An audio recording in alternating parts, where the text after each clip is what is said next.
Adang do 42 desa di Kabupaten Toba na ula ko musay mamilit hapung di ujung ni taonon. Na 42 desa on mangarera may di 14 kecamatan, sian 16 kecamatan na adong di luar ni Toba on. Nuangon di poli pamareta dope peraturan Bupati Manang Perbub na mengatur Manang nasongo dia do pardalan ni ulaon laho mamilit hapung di ujung ni taonon, jala ditahi do sidung peraturan ni Paulion na bulan pituon.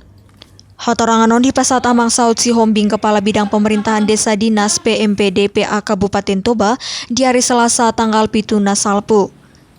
Di dokna sidang mernida mara COVID-10 siana lamu soha ambatan di masa nuengon dang saibe holan sada inganan laho mamilit hapung di sada desa alai olo do bahenoni pamareta 2 Manang Tolu asa unang pagodaku halak namar pungu-pungu.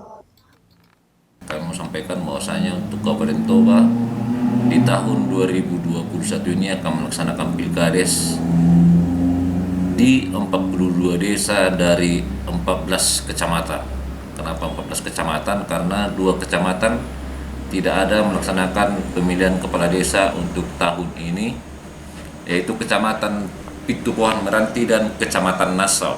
Rencanakan pelaksanaan pilkades di Kabupaten Toba akan dilaksanakan di bulan 12 tahun 2021 ini, Pak. Di salut aka hapung namar tahila mangulahi gabe perhobas di hutan abe, ikon pasidung aka paretongan lumobi paretongan tarsingo tu dana desa dohot alokasi dana desa. Sian Toba TV mabaritahon.